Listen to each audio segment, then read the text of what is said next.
Hello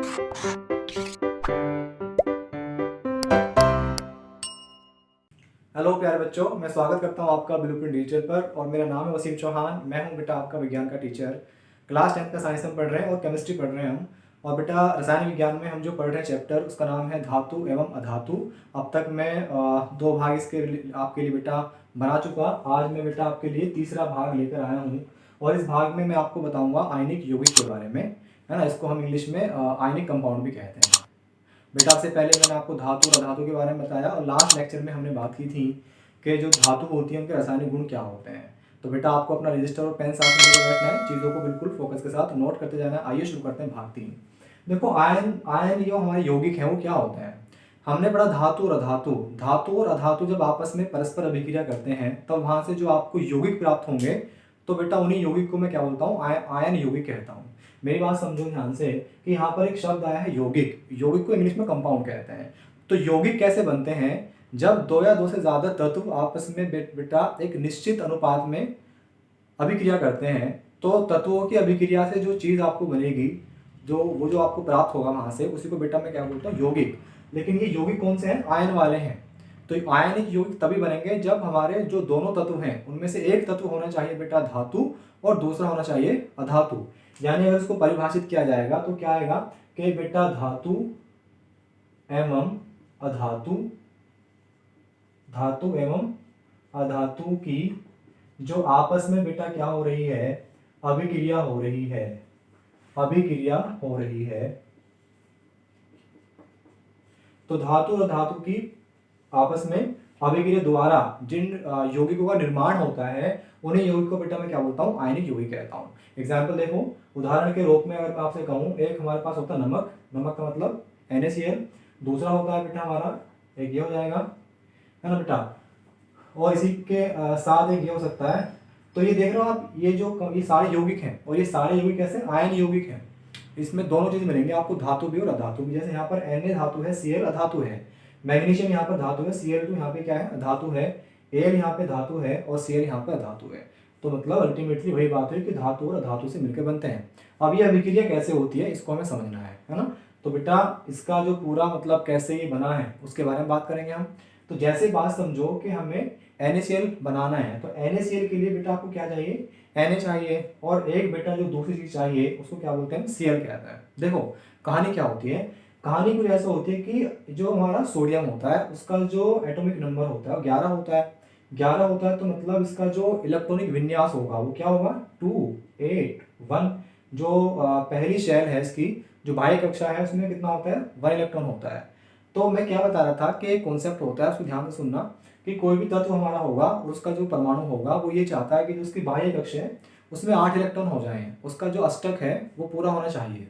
अब यहाँ पर जो उसका सबसे बाहर वाला कक्ष है उसमें 1 इलेक्ट्रॉन है। अब 8 कैसे हो सकते हैं, या तो कहीं से 7 ले ले ये, या इसको अपने 1 को किसी को दे दे।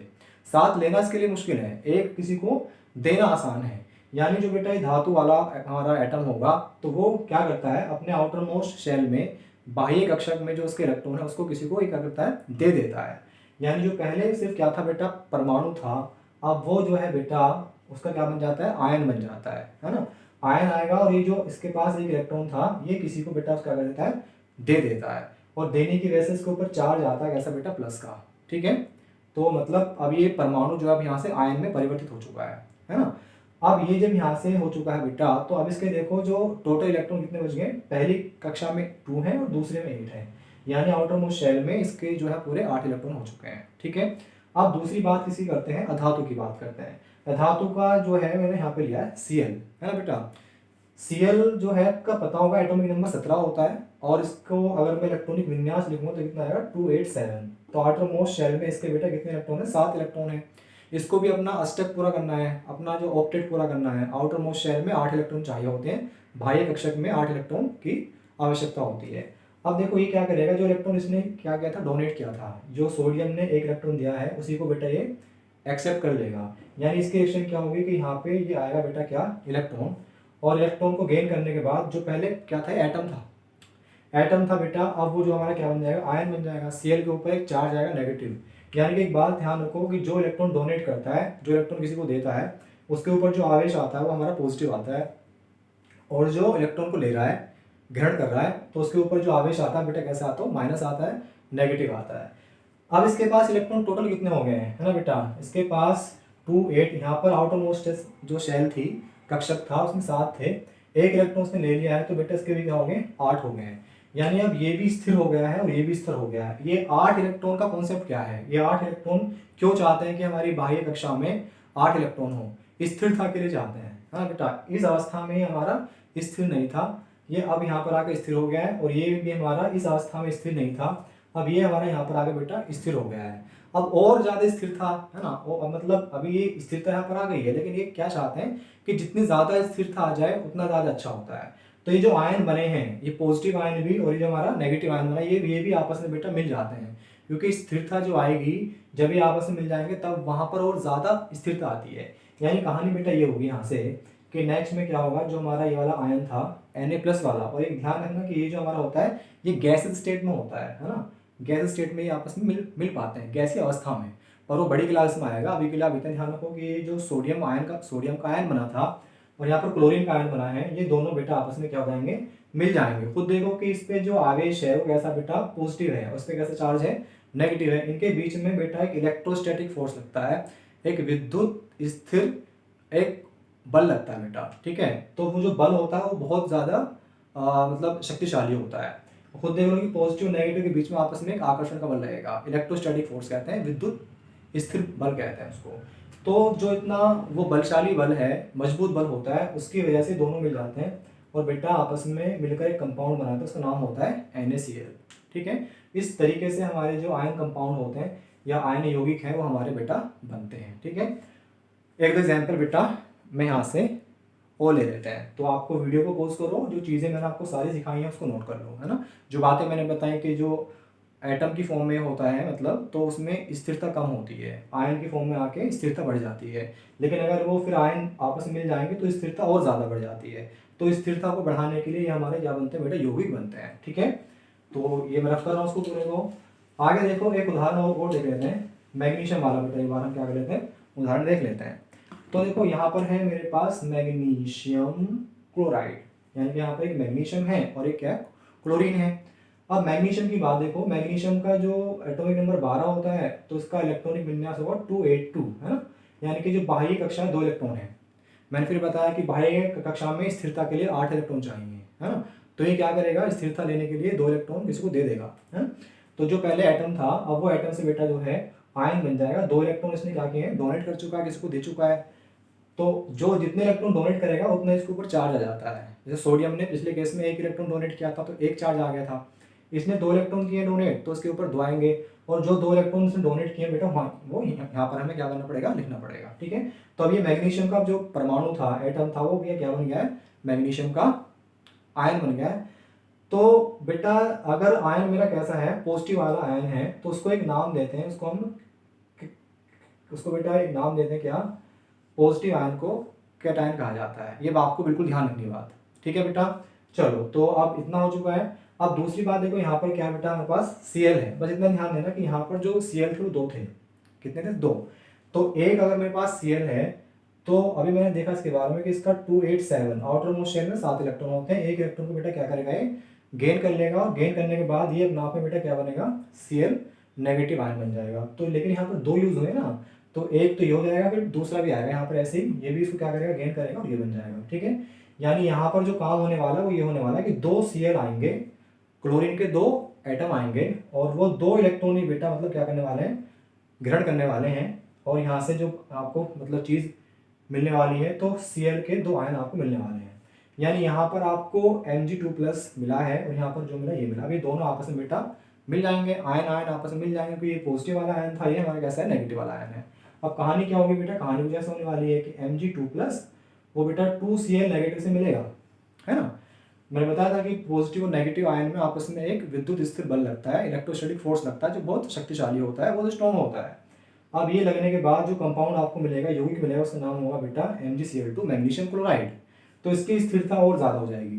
तो ये जो सारा हमने बताया वो बेटा क्या था, हमारा आयनिक यौगिक थे। अब यहाँ पर एक क्या होता है, इनकी इलेक्ट्रॉन डॉट स्ट्रक्चर पूछता है, मतलब जो इलेक्ट्रॉन बिंदु जो स्ट्रक्चर है उसके बारे में क्वेश्चन आ जाता है। तो बेटा इसी में हम आगे जो पढ़ने वाले हैं, तो हेडिंग लिखो आयनिक आयनिक यौगिकों की आयनिक यौगिक जो पढ़ रहे हैं बेटा, तो छोटी सी हेडिंग है बेटा, उसको हम थोड़ा सा बढ़िया से पढ़ने वाले हैं। तो आयनिक जो यौगिक हैं, आयनिक यौगिकों की इलेक्ट्रॉन बिंदु संरचना, है ना, इसका मतलब क्या है? इंग्लिश में पढ़ाया था इसको इलेक्ट्रॉन डॉट स्ट्रक्चर। इसका मतलब ये है, जैसे हमें एक यौगिक मिला था, उसका नाम था MgCl2, इसको स्ट्रक्चर बनाओ उसकी, वहाँ पर इलेक्ट्रॉन होने चाहिए। अब देखो इसकी स्ट्रक्चर का मतलब क्या है। जैसे अगर मैं यहाँ पे लिखा है Mg के आउटर मोस्ट शेल में, यानी कि जो बाह्य कक्षा है, उसमें कितने इलेक्ट्रॉन होते हैं? 2 इलेक्ट्रॉन होते हैं। एक इलेक्ट्रॉन बेटा ये था और एक इलेक्ट्रॉन ये था।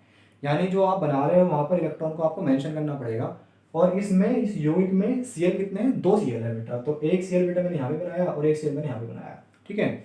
अब इनके आउटर मोस्ट शेल में बस आपको ये ध्यान रखना कि बाह्य कक्षा के इलेक्ट्रॉन आपको यहाँ पे लिखने हैं। मैग्नीशियम के बाह्य कक्षा में 2 इलेक्ट्रॉन होते हैं, आपको याद होगा इतना। अभी मैंने बताया था कि मैग्नीशियम का जो एटॉमिक नंबर 12 होता है, इलेक्ट्रॉनिक विन्यास ऐसा होता है 282।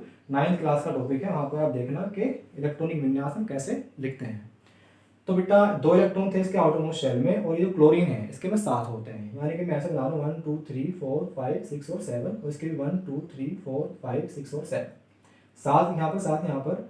अब ये क्या करेगा, एक इलेक्ट्रॉन अपना इसको दे देगा बेटा, और एक इलेक्ट्रॉन अपना इसको दे देगा। ऐसे करके जो एरो मैंने लगाए हैं ये आपको वहाँ पर लिखने हैं सारे।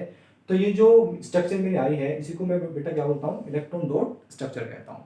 तो किसी भी आयनिक यौगिक के आपसे वो इलेक्ट्रॉन बिंदु स्ट्रक्चर के बारे में पूछ सकता है, ठीक है।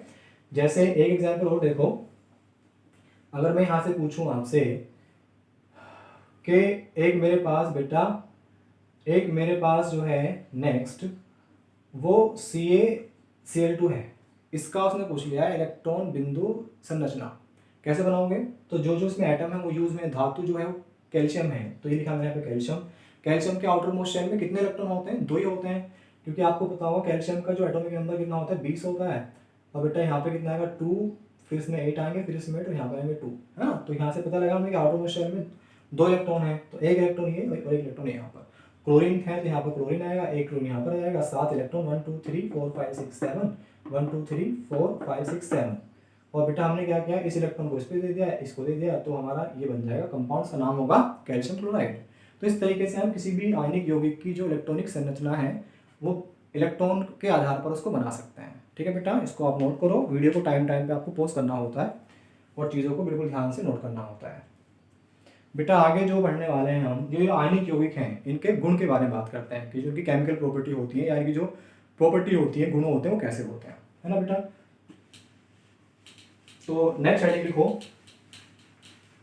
आयनिक यौगिकों के गुण। अच्छा पॉइंट है ये, तो लिखो बेटा आयनिक यौगिकों के गुण। तो जो आयनिक यौगिक हैं इनके गुण कैसे होते हैं? देखो पहला जो है इनकी अवस्था के बारे में बात करता है। पहला गुण क्या बेटा, इनकी जो भौतिक अवस्था है। भौतिक अवस्था का मतलब क्या है कि जब इनको देखते हैं वो हमारा किस अवस्था में, वो ठोस है, लिक्विड है, गैस है। तो बेटा भौतिक अवस्था, देखो भौतिक अवस्था आप बात समझना ध्यान से कि ये जो यौगिक बने हैं ये कैसे बने हैं? पॉजिटिव और नेगेटिव आयन आपस में मिले हैं, और उनके बीच का जो बल था, विद्युत स्थिर बल, इलेक्ट्रोस्टैटिक फोर्स, वो बहुत ज़्यादा बलशाली था, बहुत स्ट्रॉन्ग था। तो जब जितना ज़्यादा शक्तिशाली बल होता है आयंस के बीच में, वो क्या होगा, वो जो वहाँ से यौगिक बनेगा बेटा वो हमें ठोस मिलने वाले हैं।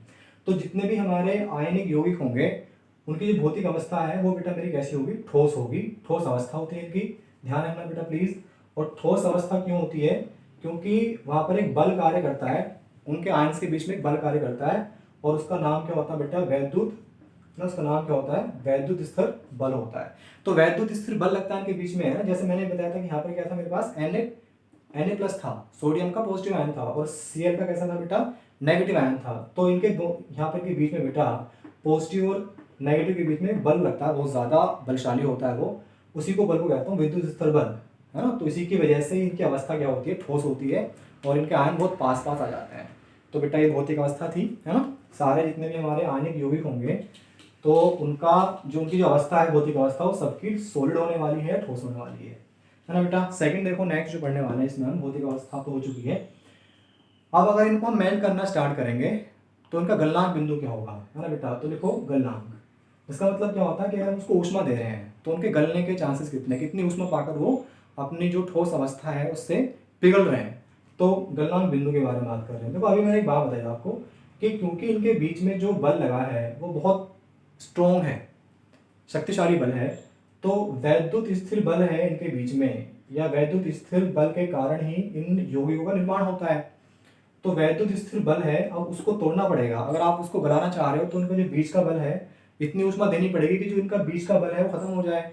और बल है बहुत ज़्यादा स्ट्रॉन्ग, शक्तिशाली काफ़ी, तो मतलब इनको हमें ज़्यादा मात्रा में ऊष्मा देनी पड़ेगी, यानी कि गलनांक बिंदु इनका बहुत उच्च होता है ना बेटा। तो वैद्युत स्थिर बल के कारण, वैद्युत स्थिर जो हमारा बल है उसके कारण ही बेटा जो इनका हमारा क्या होता है, गलनांक बिंदु होता है। गलनांक बिंदु आप लिखो वहाँ पर कि इनका जो बेटा क्या होगा, इनका गलनांक बिंदु उच्च होता है। उच्च का मतलब बहुत हाई होता है ना बेटा। तो मेल्टिंग पॉइंट जो है इनका बहुत हाई होता है, एक बहुत ज़्यादा मात्रा में जो ऊष्मा दोगे तभी बेटा ये आपस में क्या होने वाले हैं, मतलब ये पिघलने वाले, मेल्ट होने वाले हैं। ओके, तो दो हमने गुण भी पढ़े इनके। पहले मैंने देखा अवस्था, और अब मैं आपको बता रहा हूँ क्या इनका जो गलनांक बिंदु होता है। बेटा नेक्स्ट देखो प्लीज, नेक्स्ट जो है गुण जो है नेक्स्ट हमारा तीसरी की बात कर रहे हैं हम। तीसरा देखो ये है कि अगर हमको चोट मारेंगे, अगर यहाँ पे हमारे पास कोई आयनिक कंपाउंड है, नमक रखा है, अगर उसको नमक पे हम चोट मारेंगे तो टूट जाता है, भंगुरता होती है ना बेटा। तो ये जो भी हमारे हमारे क्या होते हैं बेटा, आयनिक यौगिक होते हैं वो भंगुर होते हैं। भंगुर का मतलब क्या हो जाएगा, भंगुरता वह गुण होता है जो चोट मारने पर, अगर यहाँ पर आप इन पर चोट मारोगे तो चोट मारने पर ये बेटा हमारे क्या हो जाते हैं, टूट जाते हैं, है ना, टूट जाते हैं। तो बस ये आपको ध्यान रखना है। ओके बेटा, तो भंगुरता के बारे में हमने पढ़ा। भंगुरता का मतलब ब्रिटलनेस कहते हैं इंग्लिश में इसको, ब्रिटल, तो दे आर ब्रिटल। चलो बेटा नेक्स्ट देखो, भंगुरता हो चुकी है हमारी। अब देखो अगर हम इनमें से आयनिक कंपाउंड हमारे पास हैं और हम ये चाह रहे हैं कि यहाँ से विद्युत जो है वो प्रवाह हो जाए, है ना, कंडक्टर है या नहीं है, मतलब ये जो विद्युत के सुचालक हैं नहीं है, इसके बारे में बात करते हैं। तो चौथा जो गुण है सुचालकता कहेंगे इसको हम, या सुचालकता ना कहकर बेटा एक वर्ड लिखेंगे कि इनकी जो कंडक्टिविटी होती है वो क्या है। देखो इसका मतलब ये हुआ कि वहाँ से करंट पास होगा या नहीं होगा, विद्युत धारा प्रवाहित होगी या नहीं होगी। देखो जब कंडक्टिविटी के बारे में बात करेंगे, मैंने बताया था कि इनकी अवस्था होती है ठोस होती है, ठोस अवस्था होती है। तो ठोस अवस्था में ये जो है बेटा, यहाँ से विद्युत बेटा उस टाइम में हमारा पास नहीं होगी, यानी ये उस टाइम बेटा क्या होते हैं, विद्युत के कुचालक होते हैं। विद्युत के क्या होंगे, कुचालक होंगे। क्यों होंगे, क्योंकि ठोस अवस्था में देखो चालकता के लिए क्या होना चाहिए, इलेक्ट्रॉन होने चाहिए। इलेक्ट्रॉन अगर वहाँ पे मतलब मूव कर पा रहे हैं तो वो चीज़ हमारी कंडक्टर होती है। लेकिन यहाँ पे क्या है कि इनके बीच में तो मतलब क्या लग गया है, एक बल लगा है बहुत ज़्यादा। तो ठोस अवस्था में इनके पास मुक्त इलेक्ट्रॉन नहीं होते हैं। चालकता के लिए दो चीज़ों का होना आवश्यक है, या तो वहाँ पे क्या होने चाहिए, इलेक्ट्रॉन होने चाहिए, मुक्त इलेक्ट्रॉन होने चाहिए, या वहाँ पर बेटा हमारे क्या होने चाहिए, मुक्त आयन होने चाहिए। आयन क्या होने चाहिए, मुक्त। अब यहाँ पर आयन तो हैं, आयन तो मिल जाएंगे इनमें यौगिक में, एक पॉजिटिव आयन एक नेगेटिव आयन, लेकिन वहाँ पर क्या है बेटा, वो आयन अभी जो है उस बल के कारण बंधे हुए हैं, वो फ्री नहीं है मूव करने के लिए। तो अगर वो आयन मूव करना स्टार्ट कर देंगे, चलना शुरू कर देंगे, तो वहाँ से जो विद्युत धारा है उसका प्रवाह हो जाएगा। तो लेकिन ठोस अवस्था में तो आयन बंधे रहते हैं विद्युत स्थिर बल के कारण। तो ठोस अवस्था में कुचालक होते हैं विद्युत धारा के, है ना बेटा। मैं फिर बताया कि विद्युत धारा के प्रवाह के लिए या चालकता को दिखाने के लिए दो में से एक चीज़ होनी चाहिए, या तो वहाँ पर मुक्त इलेक्ट्रॉन हो। अब आयनिक कंपाउंड में या आयनिक यौगिक में हमारा मुक्त इलेक्ट्रॉन नहीं होते हैं, या फिर आयन हो। यहाँ पर आयन तो है लेकिन वो हमारा उस विद्युत स्थिर बल के कारण बंधे हुए हैं। चलो तो बेटा ठोस अवस्था में हमारे क्या होंगे, ये कुचालक होते हैं। अब अगर हमने इनको हीट करना शुरू किया, ऊष्मा देनी बेटा हमने उनको स्टार्ट करी, तो एक अवस्था आएगी जहाँ पर ये मेल्ट हो जाएंगे, तो पिघली हुई अवस्था में। तो अगर बेटा ये हमारे कैसे मिल रहे, मोल्टन स्टेट में है, तो पिघली हुई अवस्था में उसमें क्या होगा, जो उसके बेटा आयन है, आयन जो है वो मूव, मतलब आयन जो है एक स्थान से दूसरे स्थान की तरफ बढ़ना स्टार्ट कर देते हैं। तो आयन जो है बेटा, आयन की जो बेटा आयन के जो गमन है, आयन गमन करना स्टार्ट कर देते हैं। उनके गमन के कारण ही यहाँ से ये उस टाइम जो है चालक बन जाते हैं। तो पिघली अवस्था में ये बेटा हमारे क्या होते हैं, ध्यान रखना बात का प्लीज, ये बेटा हमारे कैसे होते हैं, चालक होते हैं। ठीक है, तो हमने 4 गुण पढ़े, और ये चौथा गुण आपको ध्यान रखना है कि ये हमारा जब ठोस अवस्था में होंगे तब कुचालक का काम करेंगे। लेकिन अगर हमने उनको पिघला दिया है, हीट करके ऊष्मा देकर उनको मतलब मोल्टन स्टेट में ला दिया है, तब ions are free to move. Ion जो है वो आगे गमन करने के लिए स्वतंत्र हैं। तो उस केस में बेटा ये हमारा सुचालक होंगे बढ़िया से, यानी कि यहाँ से विद्युत धारा का प्रवाह हो जाएगा। बेटा नेक्स्ट जो है लास्ट है, उसके बारे में थोड़ा ध्यान से पढ़ना, वहाँ से भी क्वेश्चन आया हुआ है। देखो मतलब घुलनशीलता की बात करेंगे कि अगर हम इनको पानी में घोलना चाहेंगे तो क्या घुल जाएंगे या नहीं घुलेंगे। तो 5वां गुण जो है बेटा उसको घुलनशीलता कहते हैं। ठीक है, ये देखो ध्यान से, ये देखो घुलनशीलता का मतलब क्या है।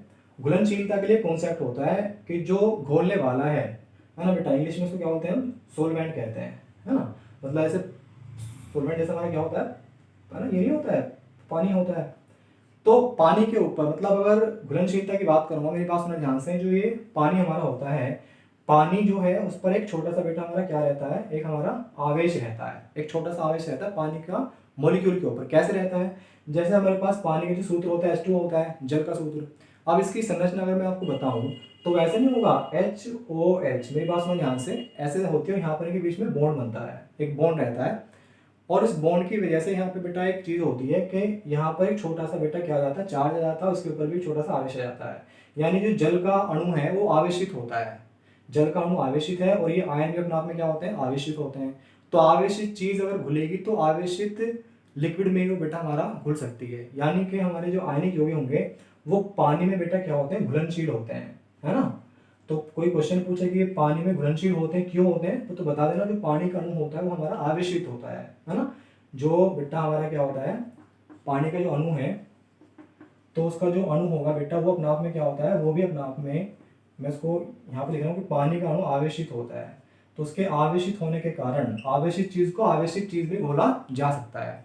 लेकिन अगर मैं यहाँ पर सोलवेंट जो है, पानी ना लेके बेटा, अगर मैं यहाँ पर क्या लूँ, मिट्टी का तेल ले लूँ, या एक दूसरा होता है एक C6H6 होता है ना। C6H6 जो है एक ऐसा लिक्विड है जिसको बेटा मैं एक नाम देता हूँ, इसका नाम क्या होता है बेटा, इसका नाम बेंजीन होता है। तो बेंजीन जो हमारा है उसमें पास में ध्यान से, बेंजीन ऐसा लिक्विड है जो हमारा आवेशित नहीं होता है, आवेशित नहीं है। और मैं क्या बता रहा हूँ कि आयनिक यौगिक हमारे आवेशित होते हैं।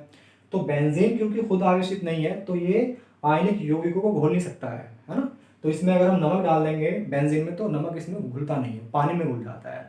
मिट्टी का तेल होगा, मिट्टी के तेल में आप नमक डालोगे तब भी वो नहीं घुलेगा। पेट्रोल जो होता है, पेट्रोल भी हमारा कैसा होता है, अनावेशित होता है ना। अनावेशित, कोई इस पर आवेश नहीं होता, कोई चार्ज नहीं होता है, तो उसमें भी हमारा नमक बेटा घुल नहीं पाएगा। तो आवेशित को हम आवेशित द्रव में घोल सकते हैं और अनावेशित को हम अनावेशित में घोल सकते हैं। ठीक है, तो ये अच्छा सा कॉन्सेप्ट था। तो ये घुलनशीलता जो है बेटा पानी में ये घुलनशील होता है। तो बेटा ये हमारा भाग 3 था। कुछ सुझाव अगर आपके हैं, कुछ अपनी तरफ से आप हमें मतलब बताना चाहते हैं, कोई समस्या आप फील कर रहे हैं, तो कमेंट सेक्शन में आप हमें अपने कमेंट बेटा लिख सकते हैं। अपने दोस्तों के साथ हमारे चैनल ब्लूप्रिंट डिजिटल को शेयर कीजिए। और बेटा मैं मिलता हूँ आपसे नेक्स्ट पार्ट में, तब तक आप पढ़ते रहो, अपना ध्यान रखो।